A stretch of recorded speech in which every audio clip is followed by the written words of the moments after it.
Saudara-saudari terkasih dalam Kristus, hari ini Sabtu 19 Juli 2025, Pekan Biasa ke-15 tahun C. Bacaan dibawakan oleh Erika Adnil, Mazmur dilantunkan oleh Asyira Siva Widiarto, dan renungan ditulis oleh Petrus Canisius Margo. Selamat menekuni sabda Allah.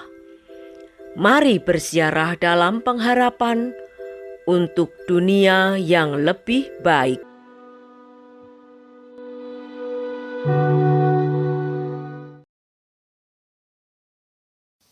Dalam nama Bapa dan Putera dan Roh Kudus. Amin.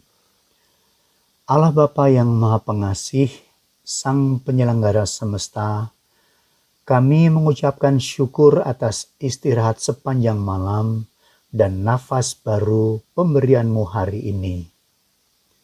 Semoga dengan pertolongan-Mu yang setia, kami mampu mengarahkan hati dan pikiran kami pada perbuatan yang mencerminkan kehadiran-Mu dalam hidup.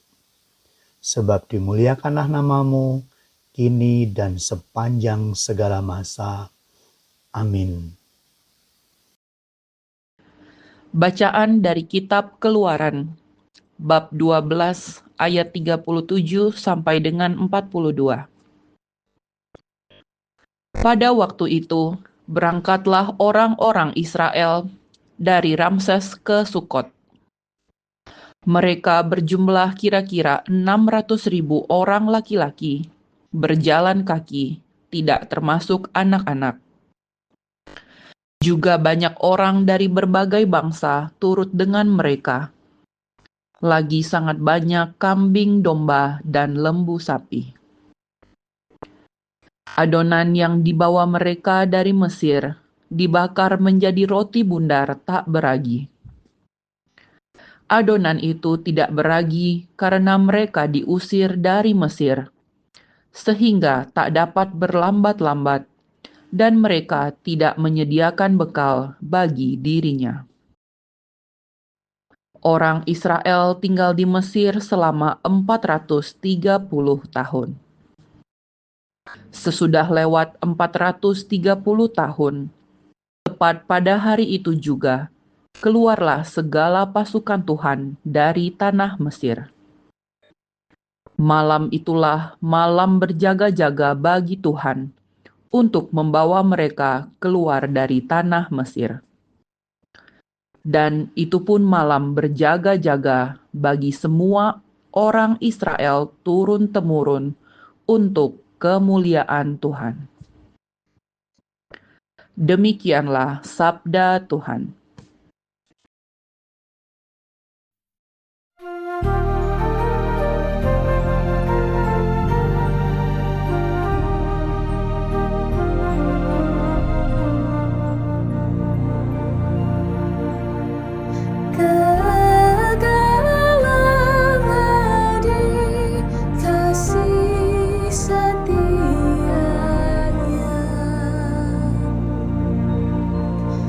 Bersyukurlah kepada Tuhan, sebab Dia baik. Dia mengingat kita dalam kerendahan kita. Dia membebaskan kita dari para lawan kita.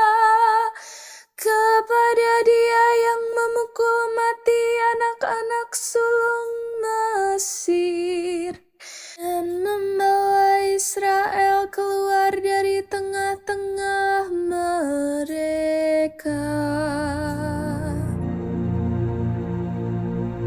Kekal abadi kasih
warta pendamaian kepada kita. Alleluia,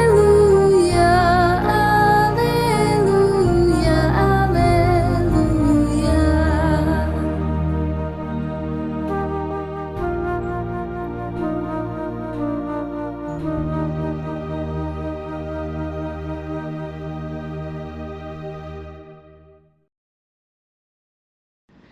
Inilah Injil suci menurut Matius, bab 12 ayat 14 sampai dengan 21.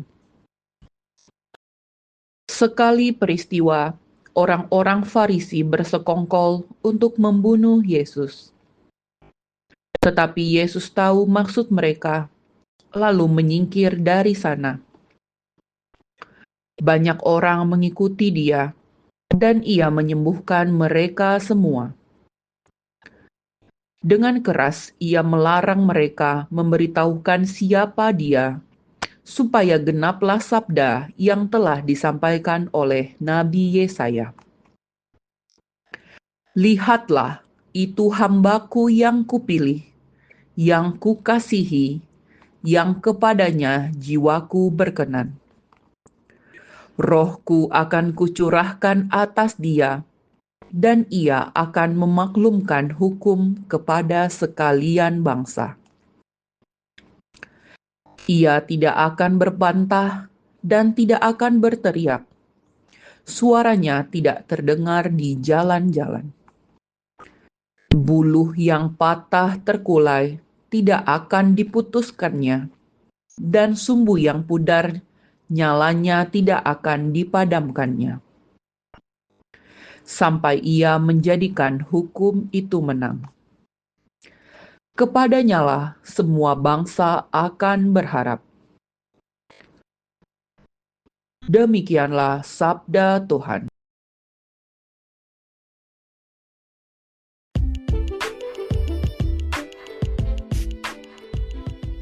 Larangan yang keras vs perintah yang lembut. Renungan dibawakan oleh Petrus Canisius Margo.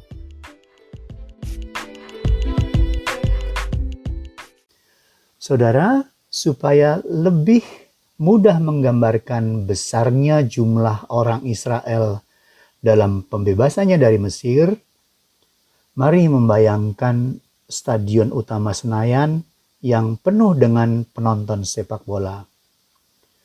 Kapasitas stadion itu adalah 100.000 orang. Jadi selain 600.000 laki-laki ditambah perempuan dan anak-anak, maka besarnya rombongan adalah kira-kira sebanyak 10 kali stadion yang penuh penonton. Ini tidak menghitung jumlah ternak yang disebut amat banyak di ayat 38 Kitab Kejadian bab 12 itu. Cukuplah mengatakan bahwa ini bukanlah peristiwa biasa, apalagi ketika Allah yang membuat mereka menyeberang Laut Merah dan menenggelamkan orang Mesir, dan perjalanan kehidupan keras di gurun itu berlangsung selama 40 tahun lamanya. Saudara, secara geografis jarak terdekat Mesir ke Israel itu 800 km. Meski itu bukan jalan yang dilalui. Perjalanan ini bermakna syarat dengan pembentukan menjadi bangsa yang taat dan melewati lintas generasi sebelum diperkenankan masuk tanah yang dijanjikan Allah.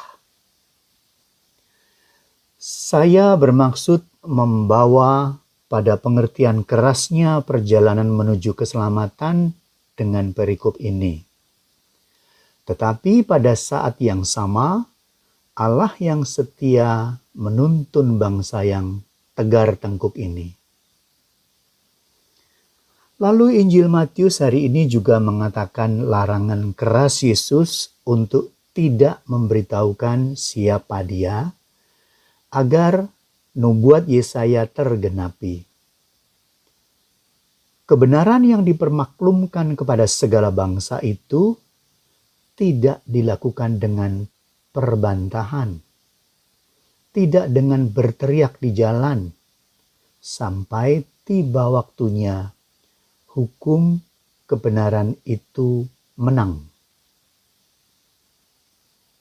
Kemudian faktanya, adakah kita menghadapi atau mendapati perjalanan kisah penyebaran kebenaran itu tanpa penolakan dunia? Mari mengingat bagaimana penderitaan murid Yesus di Kisah Para Rasul, lalu juga para martir yang dibunuh. Bahkan di zaman modern ini penolakannya tetap berlangsung. Ini sudah dikatakannya sendiri bahwa dia yang lahir itu akan menimbulkan perbantahan. Lukas bab 2 ayat 34. Namun ajarannya bukanlah melakukan kekerasan, tetapi mencintai musuh dan mendoakan yang menganiaya. Matius 5 ayat 44. Tugas hidup manusia yang bertelinga adalah menyebarkan kasih. Dan saya hendak menutup renungan ini dengan mengutip kitab Yesaya bab 55 ayat 11. Demikianlah firman-Ku yang keluar dari mulut-Ku, ia tidak akan kembali kepadaku dengan sia-sia, tetapi akan melaksanakan apa yang Ku kehendaki dan akan berhasil dalam apa yang Kusuruhkan kepadanya. Saudara yang terkasih, sudah tertulis bahwa semua bangsa akan berharap kepadanya. Tuhan memberkati. Marilah kita berdoa. Tuhan, syukur dan terima kasih atas penyadaran yang Engkau berikan, terutama atas kasih-Mu yang setia memberi kami anugerah iman untuk percaya kepadamu. Semoga kami semakin memahami betapa hanya Engkau yang menguasai hidup segala makhluk dan semakin mengarahkan hidup kami pada pewartaan karya penyelamatan-Mu. Dalam nama Bapa dan Putera dan Roh Kudus. Amin.